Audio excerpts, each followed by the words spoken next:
নওগাঁর মান্দা উপজেলায় বাংলাদেশ জাতীয়তাবাদী শ্রমিক দলের তেঁতুলিয়া ইউনিয়ন শাখার কর্মী সভা অনুষ্ঠিত হয়েছে। নওগাঁ জেলা প্রতিনিধি ওয়াসিম রাজু জানান, বৃহস্পতিবার বিকেলে ইউনিয়নের সাবাই বাজারে এই সম্মেলনের আয়োজন করা হয়। ইউনিয়ন শ্রমিক দলের সভাপতি আইনুল হকের সভাপতিত্বে কর্মী সভায় প্রধান অতিথি হিসেবে উপস্থিত ছিলেন সাবেক উপজেলা চেয়ারম্যান ও সাবেক উপজেলা বিএনপির সাধারণ সম্পাদক ডাক্তার ইকরামুল বারী টিপু। বিশেষ অতিথি হিসেবে উপস্থিত ছিলেন উপজেলা শ্রমিক দলের সভাপতি মোজাম্মেল হক মুকুল, সাধারণ সম্পাদক জাহাঙ্গীর আলম বিদ্যুৎ হোসেন, উপজেলা বিএনপির সাবেক সাংগঠনিক সম্পাদক আখেরুজ্জামান সেলিম সহ বিভিন্ন অঙ্গ ও সহযোগী সংগঠনের নেতৃবৃন্দ।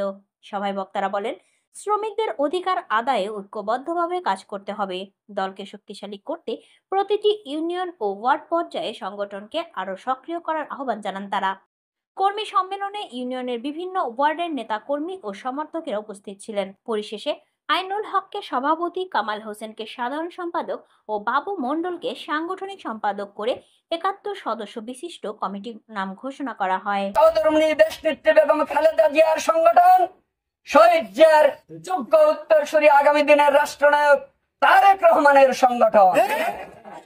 এই সংগঠনের নীতি আদর্শে বিশ্বাস করে যারা আসবে, কাজ করবে, তারাই হচ্ছে এই দলের কর্মী নেতা, যেইভাবে আমরা বিচার করি না কেন। সুতরাং আমরা শহীদ রাষ্ট্রপতি জিয়াউর রহমানের ১৯ দফার প্রতি অবিচল রয়েছি।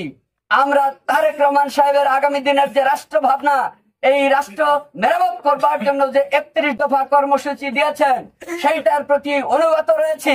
সুতরাং আপনারা ষড়যন্ত্র করলে আমরা বিএনপি থেকে বিতাড়িত হয়ে যাব, তা কিন্তু হবে না। তাই আপনাদের প্রতি উদাত্ত আহ্বান রাখবো, সুপথে ফিরে আসুন।